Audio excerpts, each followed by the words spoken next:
오늘 우리에게 주시는 하나님의 말씀은 출애굽기 33장 17절에서 23절의 말씀입니다. 출애굽기 33장 17절에서 23절의 말씀입니다. 하나님의 말씀을 봉독합니다. 여호와께서 모세에게 이르시되 내가 말하는 이 일도 내가 하리니 너는 내 목전에 은총을 입었고 내가 이름으로도 너를 알미니라. 모세가 이르되 원하건대 주의 영광을 내게 보이소서. 여호와께서 이르시되 내가 내 모든 선한 것을 내 앞으로 지나가게 하고 여호와의 이름을 내 앞에서 선포하리라. 나는 은혜 베풀 자에게 은혜를 베풀고 긍휼히 여길 자에게 긍휼을 베푸느니라. 또 이르시되 내가 내 얼굴을 보지 못하리니 나를 보고 살 자가 없음이니라.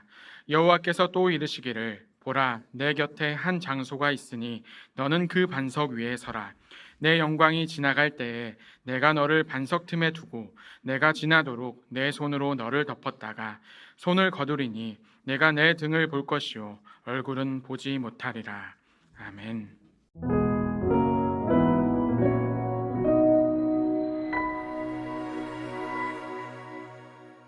잘 지내셨죠? 네.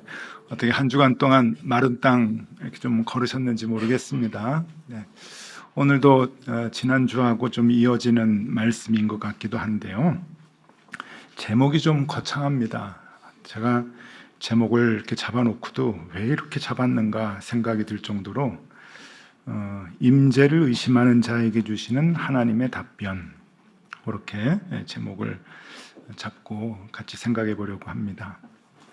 하나님을 믿으면서도 하나님의 임재에 대한 의심을 하는 것은 저는 불경스러운 것이 아니라고 생각을 합니다. 아마 거의 모든 신앙인들이 늘 그런 마음을 갖고 신앙생활을 하지 않을까 그렇게 여겨집니다.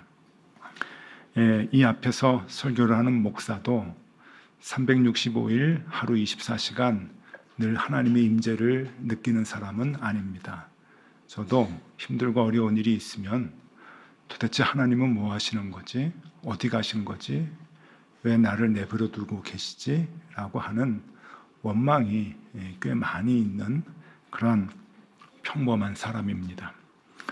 아마 우리 모두가 다 힘들고 어려운 문제가 있을 때 하나님께서 왜 내 곁에 계시지 않는가라고 하는 이 문제에 자유롭지는 못할 것이고, 그것 때문에 늘 불안하고 하나님을 원망해 본 적이 꽤 많으셨을 겁니다.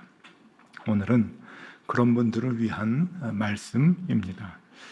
만약에 우리가 생활 속에서 가끔 그런 마음이 든다고 한다면 오늘 이 말씀을 통해서 우리의 그 믿음이 한번 정리가 되면 좋겠다 하는 생각을 해봅니다. 오늘 이 본문은 하나님께서 모세에게 주신 말씀인데 좀 난감한, 해석하기가 좀 어려운 말씀입니다. 그래서 신학자들은 성경에서 가장 해석하기 어려운 본문 중에 하나가 아닐까 그렇게 많이 생각을 하는 말씀입니다. 먼저 이 말씀을 해석하기 위해서는 이 본문이 어느 상황에서 나왔는가 하는 것을 먼저 알아야 합니다. 그래야 조금 더 정확하게 해석할 수가 있기 때문에 그래요. 출애굽기 32장과 33장의 표를 먼저 여러분들에게 좀 보여드리겠습니다. 출애굽기 32장은 그 유명한 금송아지 사건이 나오죠. 우리가 이미 살펴봤습니다. 금송아지를 이제 만들었는데 시내산에서 모세가 이제 십계명을 받고 내려와서 너무 화가 나가지고 집어던지고 깨뜨리는 그런 사건이 32장에 나옵니다. 그리고 33장에 이것도 이미 살펴봤는데요. 그러니까 회막을 만들어라 라고 하는 하나님의 말씀이 나오죠. 그래서 회막에 대한 아주 디테일에 대한 얘기들을 이렇게 쭉 하십니다.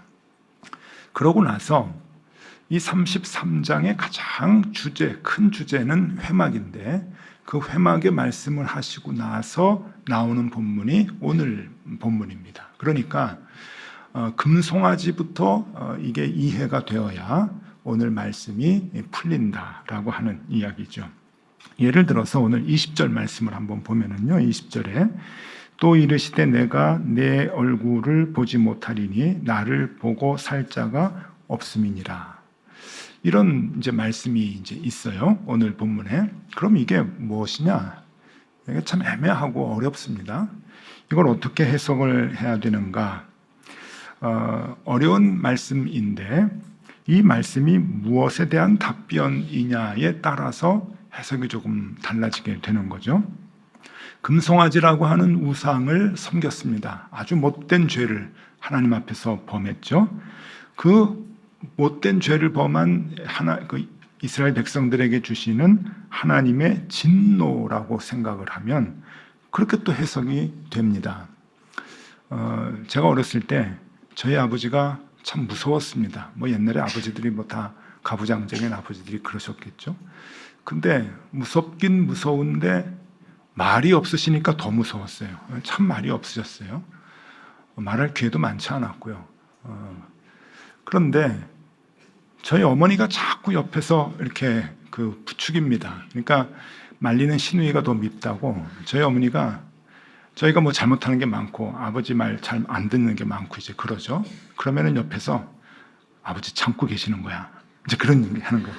아버지 참고 계시냐. 화나면 아버지 화나면 너희들 죽어. 막 그러고 이렇게 어머니가 얘기를 하시면은 정말 이 아버지가 말 안 하고 가만히 계시는 게 너무너무 힘든 거예요. 어머니가 늘 얘기를 하시잖아요. 아버지 참고 계시는 거야. 너희들 지금 보고 있는 거야. 아버지 한 번 화나면 알지. 너희들은 그때 다 단칼에. 그러니까 이게 20절 말씀 다시 보여드릴게요. 20절.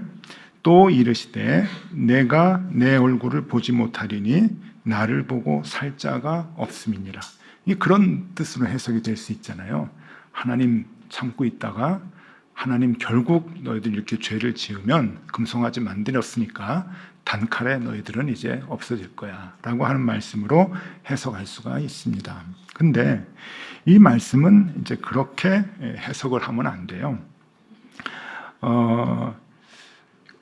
금송아지 때문에 나온 말씀이기는 하지만 이 말씀을 제대로 풀기 위해서는 금송아지가 무엇이며 왜 이 금송아지를 만들게 되었는가, 금송아지를 만든 원인에 대해서 우리가 먼저 알아야 한다고 하는 겁니다.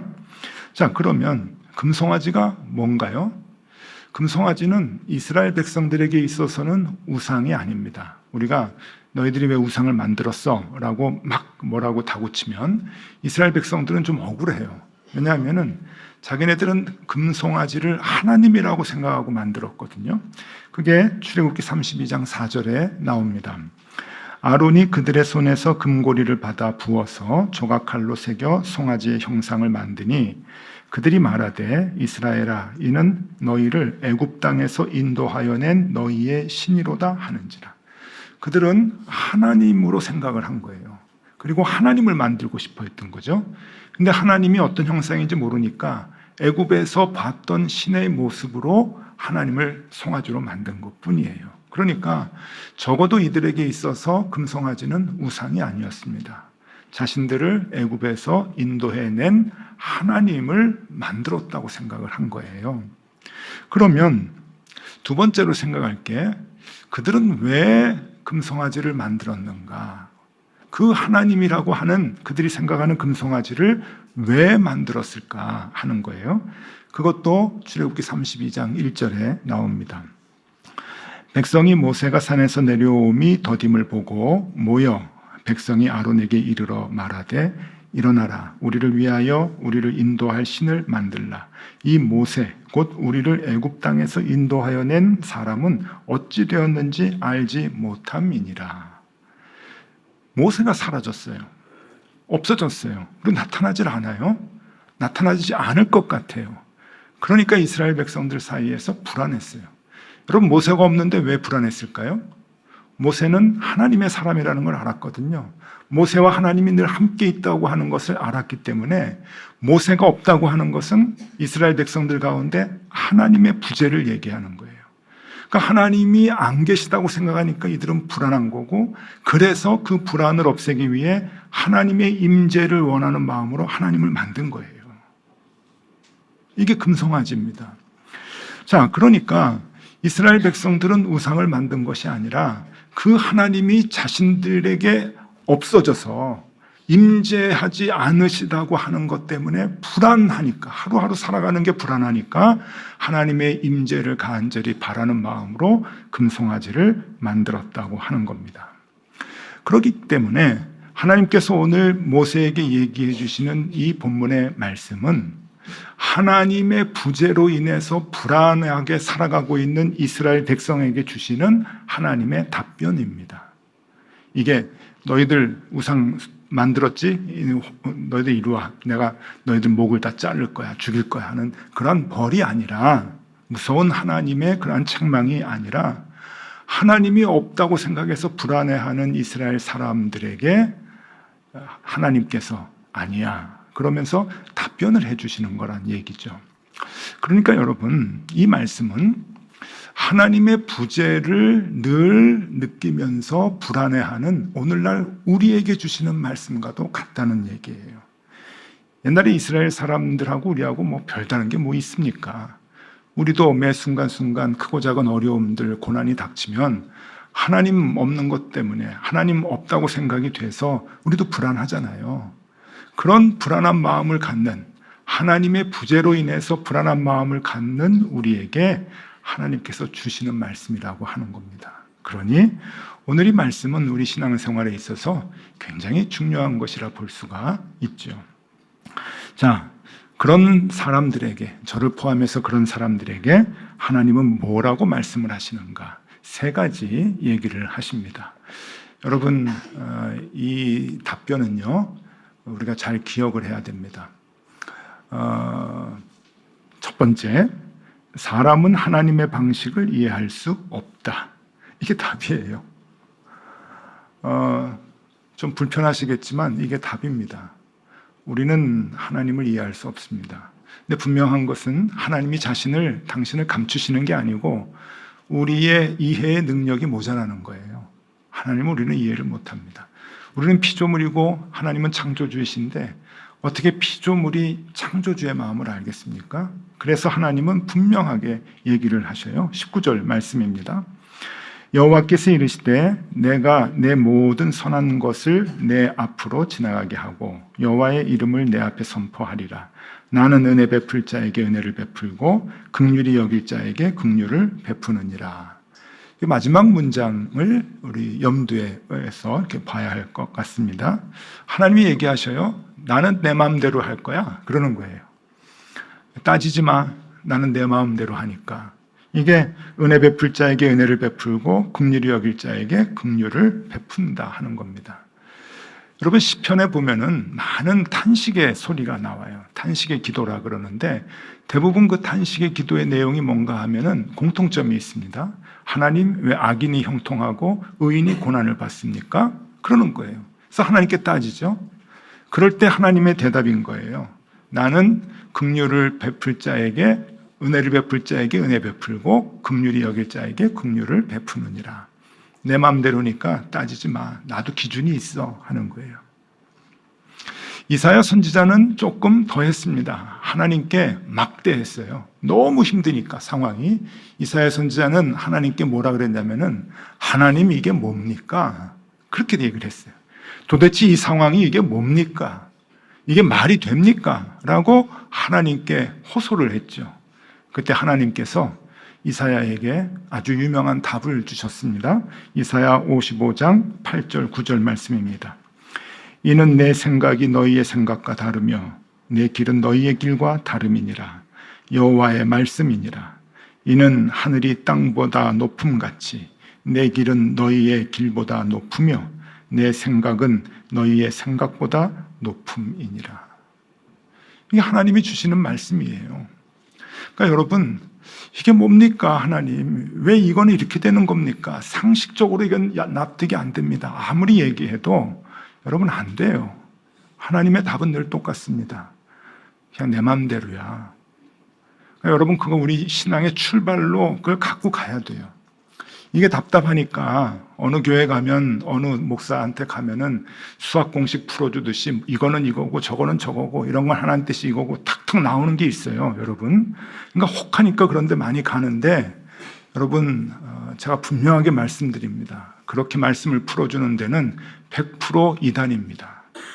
사입이에요. 왜냐하면 하나님은 분명히 얘기하셨어요. 하나님은 사람은 하나님의 방식을 이해할 수 없다고 분명히 얘기하셨거든요. 바울이 답답하니까 이렇게 질문을 했죠. 큰 집에 가니까 금그릇 있고 은그릇 있고 나무그릇 있고 질그릇 있습니다. 이게 뭡니까? 요즘 말로 얘기하면은 흙수저, 금수저, 은수저, 태어날 때부터 다른데 이게 뭡니까? 하나님한테 따지니까 하나님이 얘기하셨잖아요. 옹기장이가 질그릇, 진흙을 가지고 그릇을 만들 때 하나는 귀 쓰는 그릇, 하나는 천이 쓰는 그릇 만들 권한이 없느냐? 점잖게 얘기해서 그러는 거지. 그게 무슨 뜻이냐면요, 닥치고 있어, 그거예요. 내가 창조주야, 내 맘대로인데 뭘 이렇게 따져. 닥치고 있어. 여러분, 이게 우리의 믿음의 출발점이 돼야 돼요. 그래야 우리가 믿음이 흔들리지 않지. 왜 이게 아니고 저게 아니고 그러냐 그러면은 우리 믿음의 시험이 참 많이 듭니다. 하나님께서 오늘 모세에게 분명히 얘기하셔요. 하나님의 부재에 대해서 불안에 떠는 이스라엘 백성들에게 세 가지 얘기하시는데, 첫 번째가 사람은 하나님의 방식을 이해할 수 없다. 두 번째, 사람은 하나님의 얼굴을 볼 수 없다. 이것도 참 애매합니다. 하나님의 얼굴 보셨어요, 여러분? 하나님의 얼굴 잘 모르겠습니다. 근데 하나님의 얼굴을 볼 수가 없다고 말씀을 하시면서 보면 죽는다 그러시네요. 오늘 20절 말씀입니다.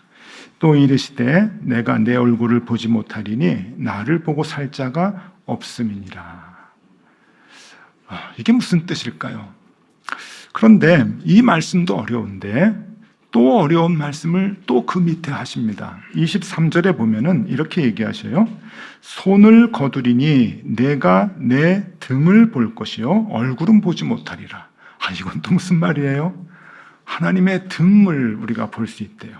하나님은 등이 멋있나 봐요. 얼굴은 별로고. 그러니까 하나님은 내 얼굴 못 볼 거다, 대신 등을 봐라. 하나님 등 봐서 뭐 해요? 그러니까 이 애매한 말씀으로 이렇게 이제 모세에게 얘기를 하시는데, 얼굴은 보지 못하고 등을 본다고 하는 게 뭘까? 여러분, 이 말씀의 해석에 대한 단서가 하나 있습니다. 그 단서가 뭔가 하면은 그리스 로마 신화에 보면은 기회의 신이라고 해서 카이로스라고 하는 신이 있어요. 한번 보여드릴게요. 카이로스. 이 카이로스는 이제 시간, 때라고 하는 단어가 됐죠. 나중에 이제 카이로스라고 하는 이 이제 신인데 기회라고 하는 거예요. 자, 모양을 보면은 앞에 머리가 많아요. 근데 저것도 좀 잘못 그린 것 같아요. 그 앞에 머리가 많아서 얼굴의 형체를 모른다 그러더라고요. 머리가 이렇게 다 이렇게 덮여 있는 거예요. 그리고 뒤에는 머리가 없습니다. 그래서 이제 기회라고 하는 게 올 때 잡아야지 지나고 나면 잡을 게 없다. 이제 그런 얘기 하잖아요. 근데 저 카이로스에 뭐가 또 특징인가 하면은 발 뒤꿈치에 날개가 있어요. 그죠? 날개가 있고 손에는 저울과 칼이 있습니다. 그러니까 이게 다 이제 의미가 있는 건데, 기회라고 하는 게 다가오고 지나가는데 속도가 빠르대요. 이게 달리는데 날개가 있으니까 날아가는 것 같이 속도가 그냥 휙 하고 지나가기 때문에 빨리 잡아야 되는데, 저울하고 칼이라고 하는 것은 판단을 잘해야 된다는 거예요. 판단을 잘해서 단칼에 잡아야 된다라고 하는 그러한 의미라고 합니다. 그러니까 기회라고 하는 것은 지나가 버리면은 이 뒷모습에서 이게 잡을 수가 없다는 거예요. 근데 이제 그게 중요한 게 아니고, 이 그리스 로마 신화라고 하는 게 언제 만들어졌는가 하면은 뭐 기원전 200년, 300년 전에 이제 만들어져서 이제 많은 사람들이 이야기를 하고 또 책으로도 쓰여지고 이제 그랬는데, 이게 그리스 로마 신화는 단발적인 이야기예요. 단발적인 이야기들이, 산발적인 이야기들이 뭉쳐져 가지고 이제 신화가 되는데, 이 전문가, 연구하는 사람들에 의하면은 기원전 900년에도 이야기가 나온대요. 산발적인 이야기들이 기원전 900년에도 나와서 그 이야기에 따른 그 조형물들, 뭐 조각품이라든지 신의 형상이라든지 이런 게 발굴이 된다고 합니다. 그러니까 굉장히 오래전부터 그리스 로마 신화의 이야기들이 나타나는 거예요. 그러면 여러분, 그 지중해를 중심으로 해서 그리스 로마 신화의 이야기는 그 옛날에 뭔가 하면은 세계관입니다. 그 세계관들이 이야기에 그대로 녹아들어서 그리스 로마 신화의 이야기로 나오는 거잖아요. 그러면 기원전 900년이다라고 하면 이제 구약 시대예요. 구약 시대. 그러니까 그 시대에 지중해를 중심으로 있는 모든 사람들의 세계관은 비슷했다는 거죠. 그래서 이 말씀이 그런 세계관에 의해서 해석이 돼야 되는 거예요. 그래서 제가 좋아하는 신학자가 있는데 조나단 sak스라고 하는 신학자가 있습니다. 한번 얼굴을 보여드리면은 이분은 유대인 랍비예요.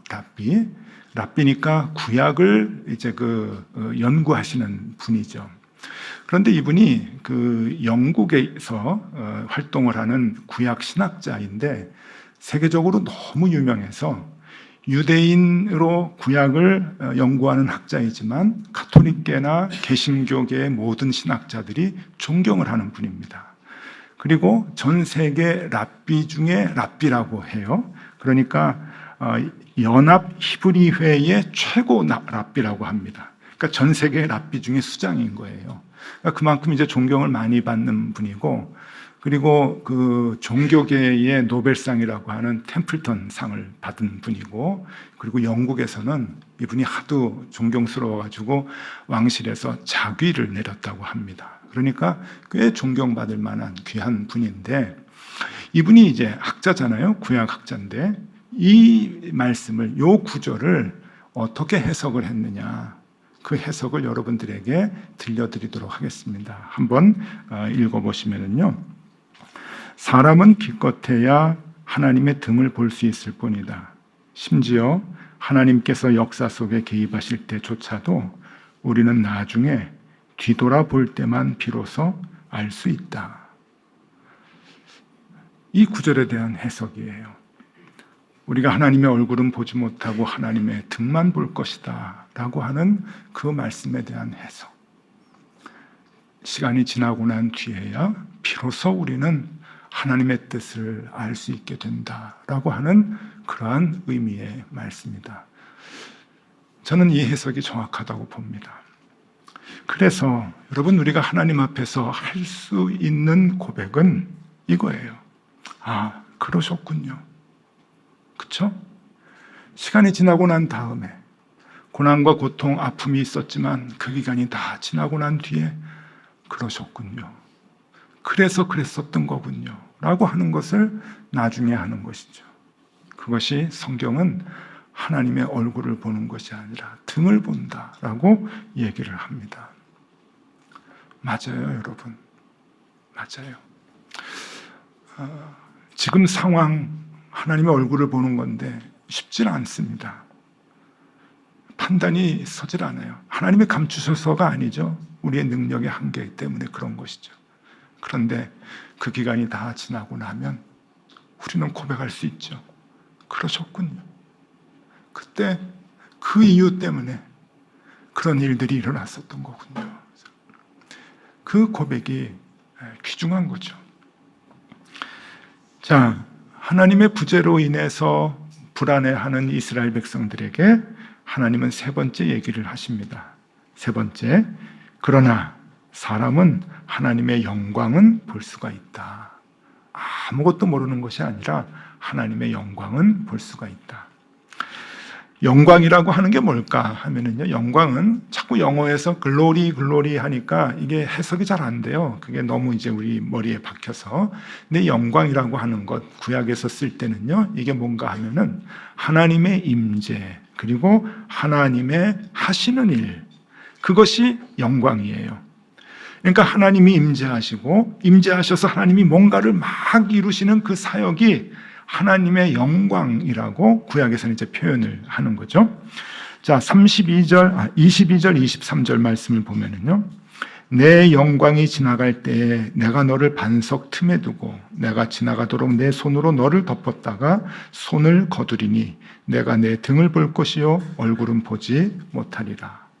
자, 이 말씀이 이제 희미하게 해석이 됩니다. 하나님의 영광이 지나갈 때 하나님의 임재와 하나님이 이스라엘 백성들을 위해서 일하시는 그 상황이 지나갈 때 이게 너무 격동기이기 때문에 막 회열이 바람에 치는 것 같은 그러한 상황이기 때문에 하나님께서 이스라엘 백성들을 바위 틈에 두셨다고 해요. 그리고 덮으셨다. 자, 하나님의 보호하심이죠. 바위 틈에 덮어서 덮으셨어요. 그러면 바위 틈에 있는 사람들은 하나님이 보일까요? 앵글이 좁아지는 거예요. 이게 앵글이 좁아져서 하나님이 막 회오리 바람을 불면서 일을 처리하고 계시는 모습을 산발적으로밖에 못 보는 거예요. 그러니 하나님이 안 보이시는 것 같이 보이는 거죠. 없는 것 같이 보이는 거죠. 근데 하나님은 다 일하고 계시고 우리와 함께 하신 거예요. 우리는 시야가 좁아져서 바위 틈에서 그 하나님을 못 보는 겁니다. 그러나 슥 지나가는 그 하나님의 임재와 영광은 너희가 볼 수 있다고 얘기하십니다. 하나님이 안 계신 걸까요? 부재하신 걸까요? 아닙니다. 이스라엘 백성들이 느끼지 못하고 보지 못했을 뿐이죠. 그래서 다시 출애굽기 32장, 33장의 내용표를 다시 보여드리겠습니다. 32장에 금송아지 사건이 나와요. 이거는 우상을 만든 아주 못된 죄가 아니라고 얘기를 했죠. 하나님의 임재를 느끼지 못해서 하나님의 부재로 인해서 불안해한 이스라엘 백성들의 아주 극단적인 행동이 나온 거예요. 너무 불안하니까 극단적인 행동이 금송아지로 나왔어요.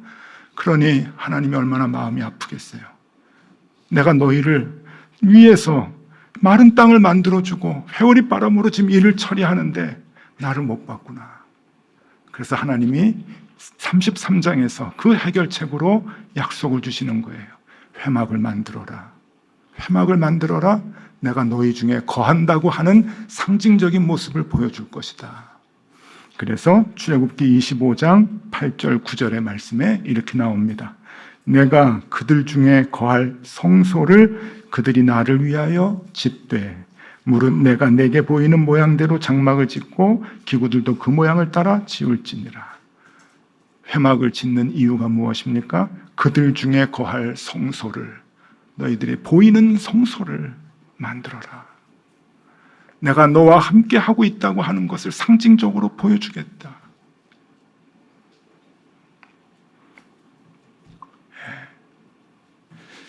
하나님이 왜 안 계십니까? 왜 나 이렇게 힘든데 내 옆에 안 계셔서 나를 이렇게 어렵게 하십니까? 라고 생각해서 불안해하거나 하나님을 원망하고 있는 우리들에게 하나님은 이 말씀을 오늘 우리에게 주십니다. 사람은 하나님의 방식을 이해할 수 없어. 사람은 하나님의 얼굴을 볼 수 없단다. 다 지나가면 등만 보지. 그런데 그 와중에서도 사람은 하나님의 영광은 볼 수 있다. 느낄 수 있다.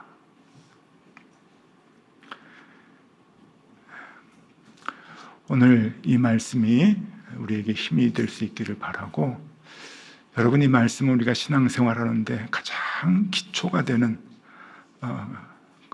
기반이 되는 우리의 신앙이 되어야 합니다.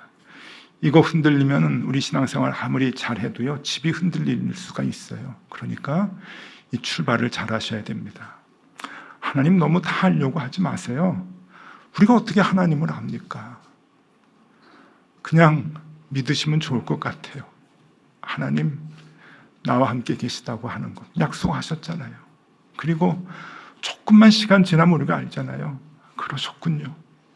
그때 나와 함께 계셨군요. 그때 마른 땅을 깔아주셨던 거군요. 그거 우리가 알 수 있거든요. 그리고 그냥 바위 틈에서도 하나님이 그냥 쑥 지나가는 거 느낄 수는 있거든요. 나와 함께 하신다는 것.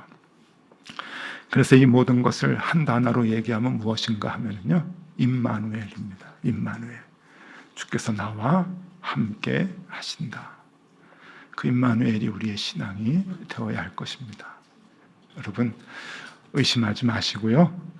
우리 주님 언제든지 나와 함께 계신다고 하는 것을 믿고 주님과 동행하는 저와 여러분들 되실 수 있기를 바랍니다. 기도하겠습니다. 주님, 눈을 들어 산을 봅니다. 거기에 하나님 계심과 하나님께서 일하고 계심을 우리가 알게 하여 주옵소서. 오늘도 내일도 그리고 지금도 날 위하여 신실하게 움직이시는 그 하나님을 우리가 보게 하여 주시옵소서. 예수 그리스도의 이름으로 기도드리옵나이다. 아멘.